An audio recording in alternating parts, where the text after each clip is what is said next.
എൻ്റെ പേര് നിത, ഇതെൻ്റെ ഭർത്താവ് ഡിൻസ്, 2 മക്കൾ, മോൻ ഡാൻ സാമുവൽ, ഇത് ഹന്ന മറിയം.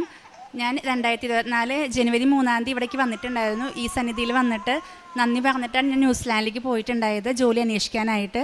എനിക്ക് 1.5 മാസത്തെ ഒരു ക്യാബ് കോഴ്സ് ഉണ്ടായിരുന്നു.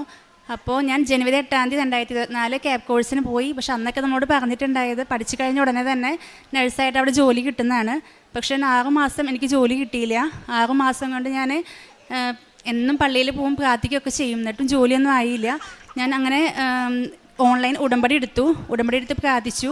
ഉടമ്പടിയിൽ പറയണ പോലെ തന്നെ എല്ലാ കാര്യങ്ങളും ചെയ്തു. ഡെയിലി പള്ളിയിലേക്ക് പോയി വചനം വായിച്ചു, മറ്റുള്ളവർക്കുള്ള കാര്യപ്രവൃത്തികൾ ചെയ്തു. എന്നിട്ടും ജോലി ശരിയാവുന്നില്ല. അപ്പോൾ ഞാൻ മാതാവിനോട് പിന്നെയും മുട്ടിപ്പായി പ്രാർത്ഥിച്ചു, മാതാവ് എനിക്കുള്ള നല്ല ജോലി ദുബായിൽ കളഞ്ഞിട്ടാണ് ഞാൻ ന്യൂസിലാൻഡിൽ വന്നിട്ടുണ്ടായത്.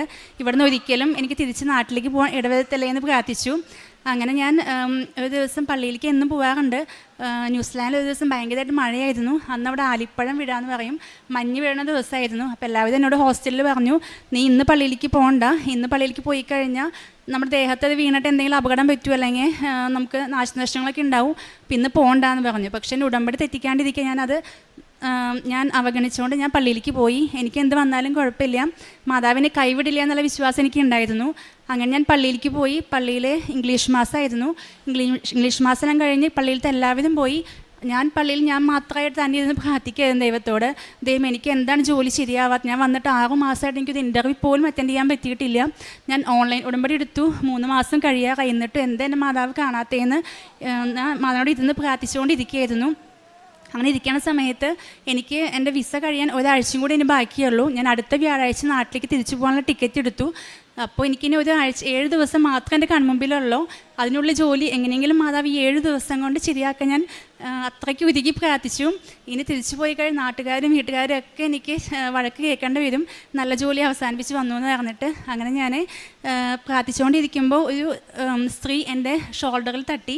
പള്ളിയിൽ ഞാൻ മാത്രമേ ഉണ്ടായുള്ളൂ. തിരിഞ്ഞു നോക്കിയപ്പോൾ നീല സാരി എടുത്ത ഒരു ചേച്ചിയായിരുന്നു അത്. അവിടെ പള്ളിയിൽ ഒരിക്കലും ഞാൻ ഇംഗ്ലീഷ് മാസം നീല സാരി എടുത്ത ഒരു ചേച്ചിനെ കണ്ടിട്ടേ ഇല്ല.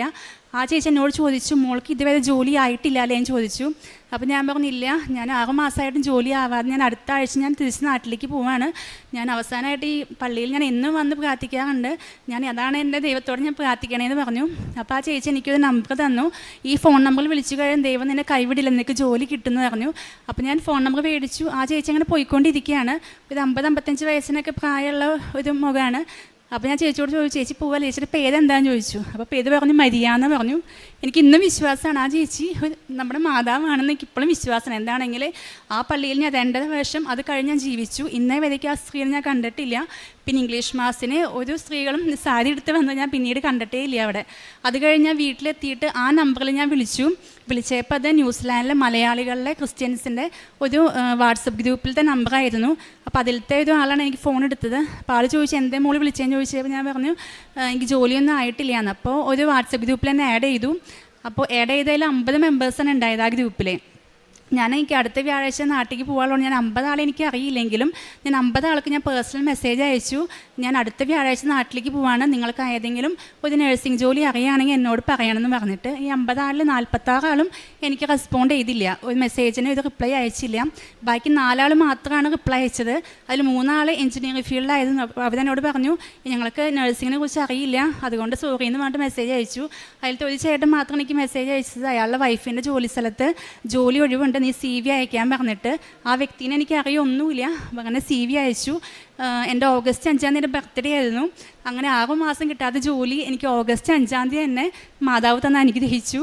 ആ ഫസ്റ്റ് ഞാൻ ന്യൂസിലാൻഡിൽ പോയിട്ടുള്ള ഫസ്റ്റ് ഇൻ്റർവ്യൂ ആയിരുന്നത്. അത് പാസ്സായി, എനിക്ക് ജോലി കിട്ടി, ഞാൻ ജോലിക്ക് കയറി. അത് ഞാൻ ഇന്നും വിശ്വസിക്കണമെങ്കിൽ മാതാവാണ് ആ ജോലി കൊണ്ടുവന്ന് തന്നേന്ന്. എന്തുകൊണ്ടാണെന്ന് വെച്ചിട്ടുണ്ടെങ്കിൽ പിന്നീട് ഒരിക്കലും ആ സ്ത്രീ ഞാൻ കണ്ടിട്ടില്ല. ഞാൻ മാത്രമല്ല, ഞാൻ ആ ഗ്രൂപ്പിൽ ചോദിച്ചു. ആ ഗ്രൂപ്പിലത്തെ അവരും പറഞ്ഞു ഇങ്ങനെ ഒരു 9 വയസ്സുള്ള ഒരു ഏജുള്ള ഒരു സാരി എടുത്ത സ്ത്രീ നമ്മുടെ ഗ്രൂപ്പിലില്ല എന്നും പറഞ്ഞു. പിന്നെ എങ്ങനെയാണ് നമ്പർ കിട്ടിയെന്ന് എല്ലാവർക്കും അതിശയമായിരുന്നു. അത് കഴിഞ്ഞാൽ ഞങ്ങൾക്ക് ക്യാപ്പ് എന്ന് പറഞ്ഞ കോഴ്സിനാണ് ഞാൻ പോയിട്ടുണ്ടായത്. ആ കോഴ്സിൻ്റെ ഫീസ് നമുക്ക് സെപ്റ്റംബർ 30 വരെയൊക്കെയാണ് ജോലി കിട്ടിയവർക്കാണ് റീഫണ്ട് കിട്ടുകയുള്ളൂ. എനിക്കങ്ങനെ ഓഗസ്റ്റ് 29 ഞാൻ ജോലിക്ക് കയറിയത്. കൃത്യം 1 മാസത്തെ ഗ്യാപ്പ് ഉള്ളതുകൊണ്ട് എനിക്ക് ആ സംഖ്യ ഞാൻ എത്രയും ഞാൻ ചിലവാക്കിയോ ആ ഫുൾ എമൗണ്ടും എനിക്ക് തിരിച്ച് കിട്ടി. അത് 1 മാസം കഴിഞ്ഞിട്ടാണെങ്കിൽ എനിക്ക് തിരിച്ച് കിട്ടില്ലായിരുന്നു. അതും മാതാവിൻ്റെ വലിയൊരു അനുഗ്രഹമായിരുന്നു. പിന്നെ എനിക്ക് എൻ്റെ സെപ്റ്റംബർ 10 ജോലിക്ക് കയറിയിട്ട് വെറും 10 ദിവസം കഴിയുമ്പോൾ എൻ്റെ OET എന്ന് പറഞ്ഞ എക്സാം 2 വർഷമായിട്ട് എക്സ്പയർ ആവായിരുന്നു. അപ്പോൾ അത് കഴിഞ്ഞ് എനിക്ക് ഒരിക്കലും റെസിഡൻസി ഇടാൻ പറ്റില്ല. പിന്നെ റെസിഡൻസി ഇടണമെങ്കിൽ എനിക്ക് പിന്നെയും OET എക്സാം എഴുതണമായിരുന്നു. അത് വലിയ ടഫുള്ള എക്സാം ആയതുകൊണ്ട് ഞാൻ മാതാവിനോട് പ്രാർത്ഥിച്ചു, ഈ 10 ദിവസം കൊണ്ട് ഒരിക്കലും എനിക്കറിയാം റെസിഡൻസി ഇടാൻ പറ്റില്ല എന്ന്. എന്താണെങ്കിലും ഒരുപാട് ഡോക്യുമെൻറ്റ്സ് സംഘടിപ്പിക്കാനുണ്ട്. അവിടെ ജോലി ചെയ്യുന്ന എല്ലാവർക്കും അറിയാം 10 ദിവസം കൊണ്ട് ഒരിക്കലും അത് റെഡിയാവില്ല. കുറേ ഡോക്യുമെൻറ്റ്സ് റെഡിയാക്കാനുണ്ട്. പക്ഷേ മാതാവിൻ്റെ അനുഗ്രഹം കൊണ്ട് എനിക്ക് സെപ്റ്റംബർ 8 വെറും 8 ദിവസം കൊണ്ട് എനിക്ക് എല്ലാ ഡോക്യുമെൻറ്റ്സ് റെഡിയായി. മാതാവിൻ്റെ ബർത്ത്ഡേ അന്ന് എനിക്ക് റെസിഡൻസി ഇടാൻ പറ്റി. അപ്പോൾ എൻ്റെ ഒരു ആഗ്രഹമായിരുന്നു ഡിസംബർ 25 ക്രിസ്മസിന് മുമ്പ് ചേട്ടനും മോനും ന്യൂസിലാൻഡിൽ എത്തണം എന്നുള്ളത്. അങ്ങനെ ഡിസംബർ 19 മാതാവ് ഇവരെ ന്യൂസിലാൻഡിൽ എത്തിച്ചു. അതിനുശേഷം പിന്നത്തെ കൊല്ലം 2025 ഓഗസ്റ്റ് 5 എൻ്റെ അടുത്ത കൊല്ലത്തെ ബർത്ത്ഡേ അന്ന് ചേട്ടന് ജോലി തന്ന് ദൈവം അനുഗ്രഹിച്ചു. പിന്നെ ഞാൻ കുഞ്ഞിന് വേണ്ടി ആഗ്രഹിച്ചിട്ടുണ്ടായിരുന്നു. അപ്പോൾ ഞാൻ ഇപ്പോഴും മാതാവിനോട് പ്രാർത്ഥിക്കായിരുന്നു, എനിക്ക് കുഞ്ഞിന് തരാന്ന് വെച്ചെങ്കിൽ ഒന്നല്ലെങ്കിൽ മെയ് മാസം അല്ലെങ്കിൽ ഒക്ടോബർ മാസമാണ് എനിക്ക് മാതാവ് പ്രഗ്നൻ്റാന്ന് അറിയിച്ചാൽ മതി, എങ്കിലും ഞാൻ മാതാവിൻ്റെ കുഞ്ഞാണെന്ന് ഞാൻ വിശ്വസിക്കുള്ളൂ. ഞാൻ എപ്പോഴും പ്രാർത്ഥിക്കാറുണ്ട്.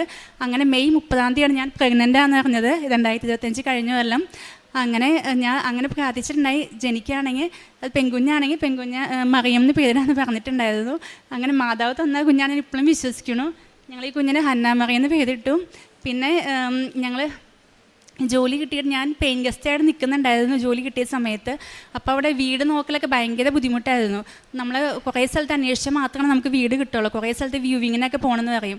അപ്പോൾ അതൊക്കെ എങ്ങനെ തുടങ്ങും എന്താ ഒന്നും എനിക്ക് അറിയില്ല ഫാമിലീനെ കൊണ്ടുവരുന്നതിനേക്കാൾ മുമ്പായിട്ട്. പക്ഷേ ഞാൻ പെയിൻ ഗസ്റ്റായിട്ട് നിന്ന വീട്ടുകാർക്ക് ഒരുപാട് നാളായിട്ട് ഓസ്ട്രേലിയയിൽ ജോലി നോക്കുന്നുണ്ടായതാണ്. പക്ഷേ ഞാൻ വീട് നോക്കുന്ന ആ സെയിം സമയത്ത് തന്നെ അവർക്ക് വിസ റെഡിയാവുകയും അവർ ഓസ്ട്രേലിയയിൽ പോവുകയും ചെയ്തു. അപ്പോൾ ആ പോയതുകൊണ്ട് എനിക്കൊരു വീട് പോലും നോക്കാണ്ട് ഞാൻ നിന്ന വീട് തന്നെ എനിക്ക് സ്വന്തമായിട്ട് അവരെ വീടും കാറും എല്ലാ സാധനങ്ങളും ഒന്നും എനിക്ക് അലയേണ്ട വന്നില്ല. ന്യൂസിലാൻഡിൽ എത്തിയിട്ടും എന്താ പറയുക, മാതാവ് എന്നിലേക്ക് എല്ലാം അങ്ങനെ തന്നുകൊണ്ടിരിക്കുകയായിരുന്നു. ഇത് 2.5 വർഷത്തിനുള്ളിൽ എനിക്ക് ഇതൊക്കെയാണ് മെയിൻ കാര്യങ്ങൾ. പക്ഷേ അതല്ലാതെ തന്നെ ഒരുപാട് അനുഗ്രഹങ്ങൾ ദൈവം മാതാവ് തന്നിട്ടുണ്ട്. ഇത്രയും തന്ന മാതാവിന് ഒരായിരം നന്ദി. പിന്നെ ഞങ്ങൾ ഓൺലൈൻ ഉടമ്പടി എടുത്തിട്ടുണ്ടായി. പിന്നെ എന്താവശ്യം ഞാൻ ലൈറ്റ് ആൻഡ് ക്യാൻഡിൽ പ്രയർ ചെയ്യാറുണ്ട്. പിന്നെ സാധിക്കുന്ന ദിവസങ്ങളൊക്കെ ബൈബിൾ വായിക്കാറുണ്ട്. കുടുംബപ്രാർത്ഥന ഒരുമിച്ച് ചെല്ലാറുണ്ട്. സാധിക്കുന്ന സമയത്തൊക്കെ പള്ളിയിലേക്ക് പോകാറുണ്ട്. പിന്നെ ഞങ്ങൾ അനാഥാലയത്തിലേക്ക് പൈസ കൊടുക്കാറുണ്ട്. അങ്ങനെ പറ്റുന്ന കാര്യങ്ങളൊക്കെ ചെയ്യാറുണ്ട് ഈ സമയത്തിനുള്ളിൽ. അപ്പോൾ ഇനിയും ഞങ്ങൾ 14 തിരിച്ച് ന്യൂസിലാൻഡിലേക്ക് പോവാണ്. അപ്പോൾ മാതാവിനോട് യാത്ര പറയാൻ കൂടി വന്നത്. അപ്പോൾ ഇത്രയും അനുഗ്രഹം തന്ന മാതാവിന് ഒത്തിരി നന്ദി. പിന്നെ എൻ്റെ ഏറ്റവും വലിയൊരു സാക്ഷി ഞാൻ പറയാൻ വിട്ടുപോയി. അതെന്താണെങ്കിൽ ഞാൻ കുഞ്ഞിനെ പ്രഗ്നൻ്റാന്ന് അറിഞ്ഞു മെയ് മാസം. അത് കഴിഞ്ഞ് 2 മാസമായപ്പോൾ ഞാൻ ജോലിയുടെ ഇടയ്ക്ക് പെട്ടെന്ന് എനിക്ക് വയറുവേദന വന്ന് ഹോസ്പിറ്റലിലേക്ക് പോയി. ഹോസ്പിറ്റലിൽ എത്തിയപ്പോൾ അവർ പറഞ്ഞു, സ്കാൻ ചെയ്തപ്പോൾ കുഞ്ഞിൻ്റെ അതേ വലുപ്പമുള്ള ഒരു ഫൈബ്രോയിഡാണ് കണ്ടത്. അപ്പോൾ എനിക്കും അത് കാണിച്ചു, ഞാനും കണ്ടു കുഞ്ഞിൻ്റെ അതേ സൈസിൽ ഫൈബ്രോയിഡ്. അപ്പോൾ ഡോക്ടേഴ്സ് പറഞ്ഞു ഇപ്പോൾ തന്നെ അബോർഷൻ ചെയ്യണം, അല്ലെങ്കിൽ എൻ്റെ ജീവൻ അത് ഭീഷണിയാണെന്ന് പറഞ്ഞു. അപ്പോൾ ഞാനും ഹസ്ബൻഡും പറഞ്ഞു ഞങ്ങൾ ഒരിക്കലും അബോർഷൻ ചെയ്യില്ല, കുഞ്ഞിനെ ഹാർട്ട് ബീറ്റ് എല്ലാം കിട്ടിയെന്ന് പറഞ്ഞു. അപ്പോൾ ഈ കുഞ്ഞിനെ ഒരിക്കലും ഞങ്ങൾ അബോർഷൻ ചെയ്യില്ല, ദൈവം തന്ന കുഞ്ഞാണെങ്കിൽ എനിക്ക് ഉറപ്പാണ് മാതാവ് തന്ന കുഞ്ഞാണെന്ന്. ആ കുഞ്ഞാണെങ്കിൽ മാതാവ് എന്തെങ്കിലും നോക്കിക്കോളെന്ന് എനിക്ക് വിശ്വാസം ഉണ്ടായിരുന്നു. അങ്ങനെ ഞങ്ങൾ അവിടെ സൈൻ ചെയ്ത് കൊടുത്ത് ഞങ്ങളുടെ റിസ്കിൽ ഞങ്ങൾ വീട്ടിലേക്ക് പോന്നു. മാതാവ് നോക്കിക്കോളെന്ന് എനിക്ക് അത്രയും വിശ്വാസമായിരുന്നു. പിന്നീട് സ്കാൻ ചെയ്തപ്പോൾ ആ മുഴ ഒന്നും തന്നെ ഇല്ല, കുഞ്ഞ് മാത്രമേ ഉണ്ടായുള്ളൂ. അപ്പോൾ ശരിക്കും ഈ കുഞ്ഞിൻ്റെ അത്ഭുതമാണ്. നമ്മൾ ഡോക്ടേഴ്സ് പറയണ കേട്ട് ഞാൻ അബോർഷൻ ചെയ്യുകയാണെങ്കിൽ എനിക്ക് ഇന്ന് ഈ കുഞ്ഞിനെ പിടിച്ചിവിടെ നിൽക്കാൻ പറ്റില്ലായിരുന്നു. അപ്പം മാതാവ് തന്ന കുഞ്ഞാണ് ഞാൻ ഇപ്പോഴും വിശ്വസിക്കണം.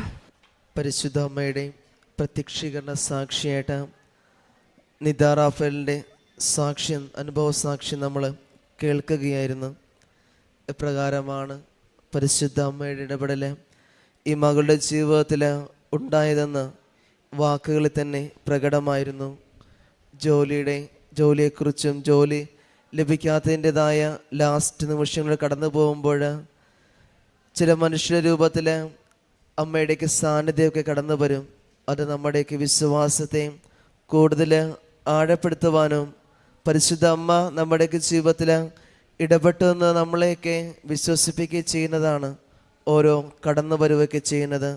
ഈ മകളുടെ ജീവിതത്തിൽ മരിയ എന്ന സ്ത്രീയിലൂടെ പരിശുദ്ധ അമ്മയുടെ സാന്നിധ്യ സംരക്ഷണവും ഈ മകൾക്ക് ജോലി കൂടി ലഭിക്കുന്നത് വാക്കുകളിൽ നിന്ന് വളരെയേറെ പ്രകടമാണ്. പരിശുദ്ധ അമ്മയുടെ സാന്നിധ്യവും സംരക്ഷണവും ഈ മകളുടെ വിശ്വാസത്തെ കൂടുതൽ പ്രത്യക്ഷീകരണ സാക്ഷിയായിട്ട് മാറ്റുകയൊക്കെ ചെയ്യുകയാണ്. അതോടൊപ്പം തന്നെ ജോലി നിൽക്കുവാനും അതോടൊപ്പം തന്നെ തനിക്ക് ലഭിക്കേണ്ട പൈസ അത് മുഴുവനായിട്ടത് തിരിച്ചു കിട്ടുകയും ചെയ്യുന്നുണ്ട്. അതോടൊപ്പം തന്നെ ഗർഭിണിയായിരിക്കുന്ന സമയത്ത് തൻ്റെ ഉള്ളിൽ വളർന്നു വന്ന ഫൈബ്രോയിഡിൻ്റെ ആണെങ്കിലും അത് പരിശുദ്ധ അമ്മയോട് ചേർന്നപ്പോഴത്തേക്കും ഒരു വലിയ സൗഖ്യമായിട്ട് പൂർണ്ണമായൊരു സൗഖ്യം നൽകിയാണ് പരിശുദ്ധ അമ്മയുടെ സംരക്ഷണത്തിൽ ഈ മകള് വളർന്നു വരികയൊക്കെ ചെയ്തത്. നമുക്കെല്ലാവർക്കും നന്ദി പറയാം. ഇനിയും മുമ്പോട്ടുള്ള ജീവിതത്തിൽ പരിശുദ്ധ അമ്മയുടെ പ്രത്യക്ഷീകരണ സാക്ഷിയായിട്ട് ഈ മകളെ മാറ്റണമെന്നും ഇനി നിരവധി അനുഗ്രഹങ്ങളാൽ ഇവരനുഗ്രഹിക്കണമെന്നൊക്കെ പ്രാർത്ഥിക്കാം. ഒപ്പം ഇത് കേൾക്കുന്ന സാക്ഷികളായ നമുക്കും പ്രത്യക്ഷീകരണ മാതാവിൻ്റെ അനുഭവ സാക്ഷ്യങ്ങൾ ഉൾക്കൊള്ളുന്ന അത് സ്വീകരിക്കുന്ന മനുഷ്യനാക്കി മാറ്റുവാൻ നമ്മളെയും അനുഗ്രഹിക്കണമേ എന്ന് നമുക്ക് പ്രാർത്ഥിക്കാം. അത്യപൂർവ ദൈവാനുഭവങ്ങൾ ഇനി നിങ്ങൾക്കും സ്വന്തം.